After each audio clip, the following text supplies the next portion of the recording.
Fox 5 New York. This is Good Day Weekend. Good morning. This is Good Day Weekend. I'm Stephanie Bertini in the Fox 5 newsroom. Thanks for joining us live here on the Fox Local app. A suspect is facing serious charges this morning. Police say he was caught on camera mowing down two men in Brooklyn and then taking off. It happened in Sunset Park early yesterday morning. The suspect, identified as 23-year-old Juventino Anastasio Florentino, is facing a number of charges now, including 2 counts of manslaughter and criminally negligent homicide. An appeals court throwing out the plea deal for alleged al-Qaeda mastermind of the September 11th attacks. The deal would have allowed Khalil Sheikh Mohammed and 2 co-defendants to plead guilty and secure life sentences without parole, also sparing him the risk of execution if found guilty at a military trial for the attacks. Here's a look at the forecast now. Today, humid with a chance of thunderstorms. Tonight, some early showers. Tomorrow, the temperatures in the mid-80s with some sun and clouds. The debate over law enforcement officers wearing masks is getting its way onto Long Island. Fox 5's Jessica Formoso has details on a new order in Nassau County allowing police to wear face coverings during certain operations. Coast to coast, we've seen the clashes between civilians and federal ICE agents. Federal agents facing backlash for wearing masks while conducting operations. Border Czar Tom Homan defending their act, saying it's for the officers' own safety. Now Nassau County Executive Bruce Blakeman following suit, signing an executive order Friday allowing all federal, state, and local county police to wear masks or face coverings during certain operations like gang takedowns, a drug bust, or operations with ICE agents who are their federal partners. I'm signing this executive order so that our police officers, our partners in local, state, and federal government can feel comfortable that they will not be prosecuted for wearing a mask to cover their identity. Blakeman says the reason to protect the officers' safety and the safety of their families. And what we're seeing now is these groups that are going out into the community waiting to see what they believe may be ICE agents to do a roundup. But unfortunately, it may be my undercover detectives that are going out there trying to do an undercover narcotics case. And so we're allowing them to wear a mask to cover their face, and they're exempt from the law. It was last August when Nassau County legislators approved a bill banning civilians from wearing masks in public places, with the exception for people who cover their faces for health or religious reasons. This time around, police get to mask up. The difference is because wearing a mask, if you're not law enforcement, impedes law enforcement from performing their duties and responsibilities because people who cover themselves so they can get away with the crime. But the New York Civil Liberties Union says it's ironic that Nassau County Executive Bruce Blakeman, who fought relentlessly to ban people from wearing masks, is now pushing to allow police officers to wear a mask wherever they please. So a masked officer could legally arrest someone for wearing a mask. The hypocrisy is astounding. The mask debate, a hot topic, including in New York City, where Mayor Eric Adams has been trying to implement a citywide mask ban, pushing for legislation to restrict mask wearing in public places, but the city council has rejected it. County Executive Blakeman says patrol officers will not be wearing masks. They will continue to wear their shields with their number that identifies who they are. In Garden City, I'm Jessica Formoso, Fox 5 News. Some NYPD officers are being credited for saving a woman's life. Body cam footage from last month shows the officers responding to a 911 call and springing into action, preventing the woman from jumping off the RFK bridge. At one point, a Good Samaritan stops to help. We spotted a female running along the bridge who we initially thought was the woman in distress. She flagged us down and said that her girlfriend, who was the one who was in distress at the moment, had taken off, had run further up on the bridge. I jumped over the barrier. She was halfway over the fence. And so when I leaped at her and I grabbed her left knee and was able to pull her down. If you or someone you know is struggling, call or text the Suicide and Crisis Lifeline at 988. Well, we all know it. in the city, it can be quite difficult to park. Well, especially that is when it comes to those alternate side rules. But now a local woman is working to help people avoid getting a parking ticket by offering her assistance. She's a professional car sitter. Fox 5's Meredith Gorman explains. If you have a car in New York City, you know the struggles of street cleaning. Drivers must move their cars from one side of the street to the other for cleaning during alternate parking hours or risk getting a ticket. It becomes a real headache for those who can't move their cars during those hours. And that is where Sydney Charlotte, the car sitter, steps in. I recently got laid off, so I decided to move to New York, and I needed to bring my car with me reluctantly because I had 1 year left of my lease. I couldn't turn it back in, so I was like, I guess I'm bringing my car to New York City, which makes no sense. And I didn't want to pay for like a garage spot, so I heard from people that people sit in their cars during street sweeping, don't move their cars unless the street sweeper comes by. And that's when Sydney came up with her golden idea.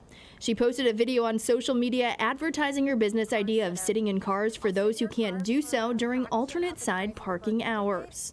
So essentially, people text my number, and which is like a business number, and the first question they usually ask me is this real? Are you the car sitter? And I say yes. I'm like, where are you located? And they tell me where, and then the pricing is always less than a parking ticket. The price is cheaper than a $65 ticket, and her new business, which is just 3 weeks old, has already been taking off.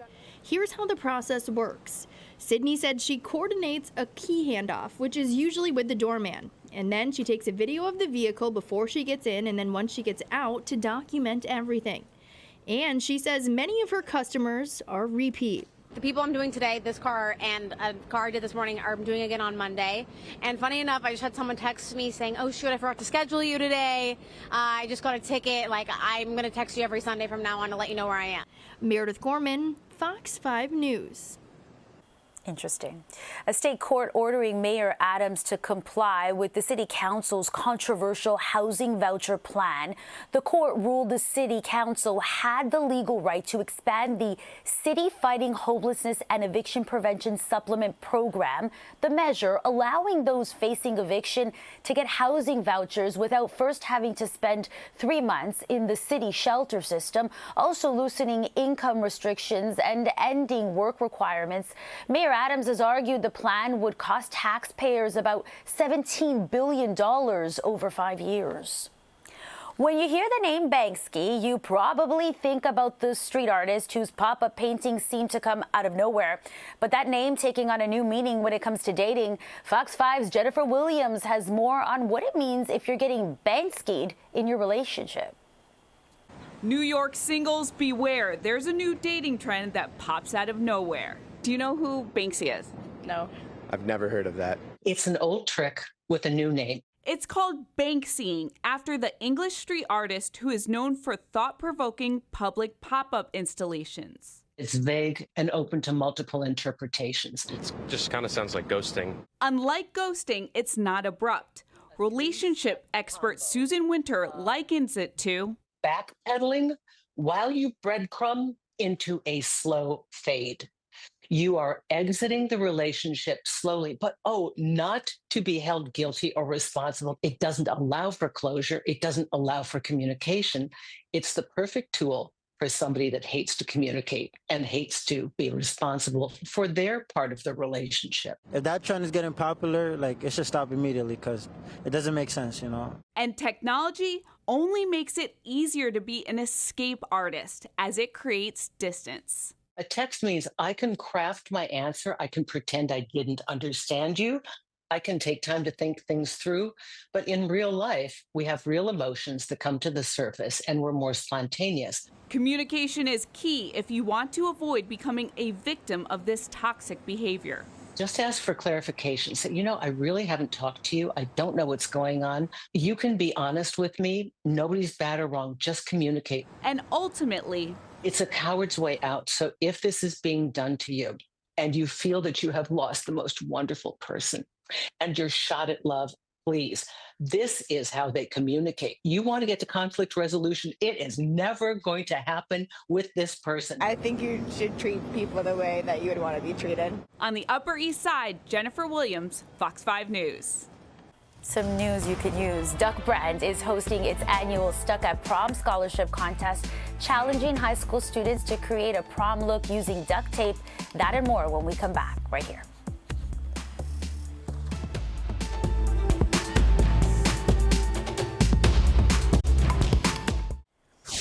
Welcome back to Good Day Weekend. Duck Brand is hosting its annual Stuck at Prom scholarship contest, challenging high school students to create a prom look using duct tape for a chance to win college scholarships. And this week on the Noom, our Bianca Peters sat down with one of the finalists. Look at this creation. This is 28 hours. That is impressive. First of all, talk to me about the whole process and what made you kind of go with the swan symbolism. Yeah, so I started planning this for maybe about a year. Okay. And I entered last year. I didn't make a finals last year. And this year I really I love to read, and I want to make something that shows my love for reading. And my favorite genre has to be romance books. Oh, I love that. Yeah. Okay, so that's what you incorporated into the dress here. Yeah. So when you said it took 28 hours to do this whole thing, my mind is blown because that's just a little over a day. How did you get all of this done in 28 hours? It took definitely a lot of time management. Yeah. I had school, I had work, I had like exams, but I pulled through. I stayed up till maybe 3 a.m. Wow. Like every night trying to finish this dress. Okay, so did you actually get to put it on after, once you finish? You had to, I'm sure, take a picture in it, send it to them. How does that work? Yeah, so literally the day it was due at 12 p.m. My mom took me to a park and we literally took pictures. We put the dress on and took pictures. I love that. For an hour. You had a full photo shoot. And then the rolls of tape, do you have to supply all those, or once you enter in this contest, they'll give you as much duct tape as you need? No, we have to buy all the tape ourselves, yeah. Wow, so did you go to like a store and like, give me 35 rolls of white duct tape? And they're like, we don't know, how do they carry that? I went to different stores, so Yeah. I bought most of it from Amazon. They sold in bulk, but if I ran out of duct tape and Amazon wouldn't deliver in time, so I went to my local Michael's store. Love that. And I just got like everything else I needed. Okay, walk me through the process. Like, show me the back here, because I feel like it's really detailed, and you have to really see this up close to appreciate how detailed it is. The back, is it like a full corset on the back of it as well? Yeah, it's like a corset. You could tie it as like any other corset. Yep. The back doesn't has a few other details, but I mean, and then all the feathers that you used up here as well. How long did that part take? I think each side took around an hour to 2 hours. This is, I mean, okay, so what's next for you? Because you're designing dresses like this in duct tape. I can only feel like you're going to be doing something like this with real fabric in the future. I would love to try to design my own dresses, but this is the second dress I made. I think I'm almost done with the fashion industry for now. Well, not if you win the full prize, because that is July 16th when the winners are announced.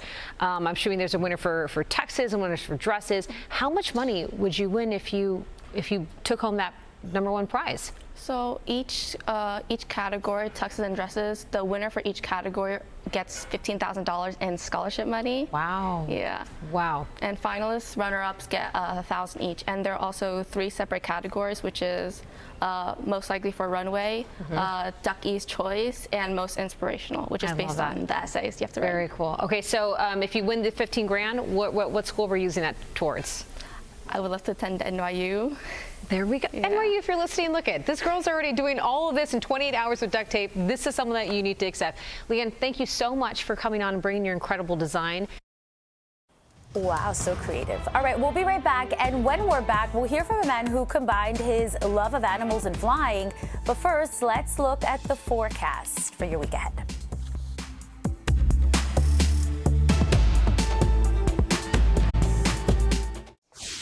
In 2015, Michael Schneider founded Pilots to the Rescue, a Brooklyn-based nonprofit that saves dogs and cats from overcrowded shelters, many at risk of getting euthanized.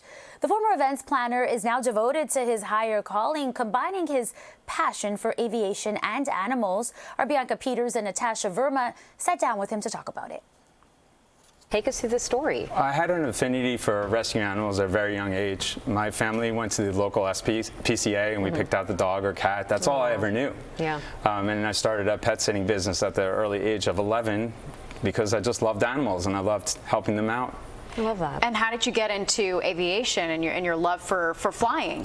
My aviation bug came from skydiving. So after a few jumps, I asked the pilot, you know, what's it like to fly? And he encouraged me to take a discovery flight, which are, you know, discovery flights are at your local airport. And I was hooked. I signed up for lessons right away. Wow. That's pretty incredible. So that's back in 2013 that you got your pilot's license. And then you said, how do I marry my passion and my love for flying and do something good with it? And this is what was born. That's right. There's a lot of great rescue organizations using aircraft. Your own Nick Gregory flies for Angel Flight. Yeah. So I heard about people using their pilot's license to rescue animals, and I knew that was my calling. So how does it work? What kind of missions have you done so far? We've rescued nearly 5,000 animals and flown over 300,000 miles. Wow. And we've done everything from dogs, cats, endangered sea turtles, and wolves. Wow. We've even done foxes and skunks. Oh, you can believe it? Even skunks. A lot of the animals end up going to sanctuaries where they live out the rest of their days. So we work with rescue partners all across the country, over 100, and we entertain new partnerships all the time. Wow. Was there any a rescue mission that you're like, I can't let go of this animal?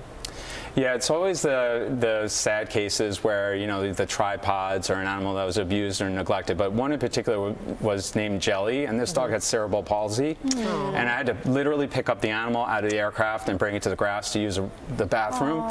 But the takeaway is the animal didn't know anything was wrong with it. It was just as loving, and we can learn a lot from our furry friends seeing an animal like that. And fostering is so important because this family ended up fostering the animal, and it became a foster failure, of course. Yeah. What's it like having animals on your plane? A lot of air fresheners. Especially if you got skunks, too. Yeah, they mainly just go to sleep because of the altitude, and once in a while you get these wafts of smells, as you can imagine. Right, you gotta go to the bathroom. Yeah. But we love pulling out the animals whenever possible and playing with them. It makes the time go by, and it's so rewarding, and it makes me feel fulfilled and complete to do this work. It's really, truly my calling, my sense of purpose. For people that want to get involved or donate or just find out more information about what you do, where can they visit? They can, of course, go to our website, pilotstotherescue.org, and I would invite people to go to their local shelter also and physically get involved. It's such a rewarding experience. We certainly appreciate you being here, and thank you for sharing about what you do. My pleasure. Thank you for having me. We'll be right back with a look at what you missed this week on Good Day New York. But first, let's take a look at the weather for your week ahead.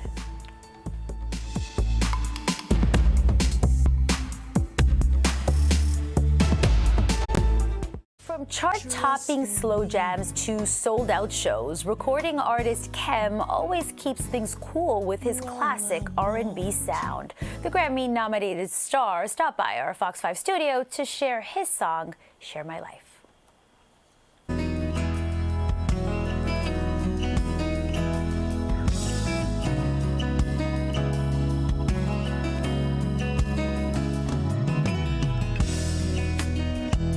Makes any difference.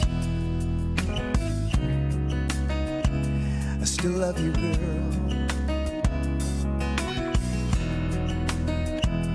You're my weakness. You changed my world. Share my life. Trust in me. You're all I want. Everything I need.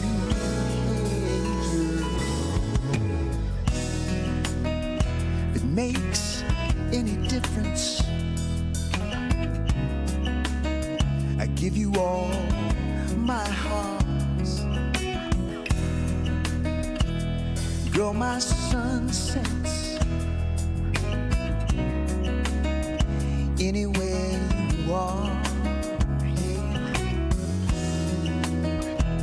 Maybe I'm a dreamer. You're still my queen. Your love's like a river, girl. It's running right through me. Hey, share my life. Share my life. You can trust in me. Trust in me, girl. You're all I want, girl. You're all I want. Everything I need. Hey, girl, share my life, baby. Share my life. You can trust in me, girl. Trust hey, in me, girl. You're all I want. You're all I want. You're everything I need. Woo! It's the last chance of the year to view the Manhattan Henge. That's when the sunset aligns with the city grid. Tonight at sundown, you can catch the sunset from Manhattan's thoroughfares. The American Museum of Natural History suggests 14th, 23rd, 34th, 42nd, and 57th Streets. It really is something to see, but you can only expect a half henge this evening, and that's because the sun will be partially obscured by the horizon. All right, that does it for us this morning on the Fox 5 Local app. I'm Stephanie Bertini. Have a great day.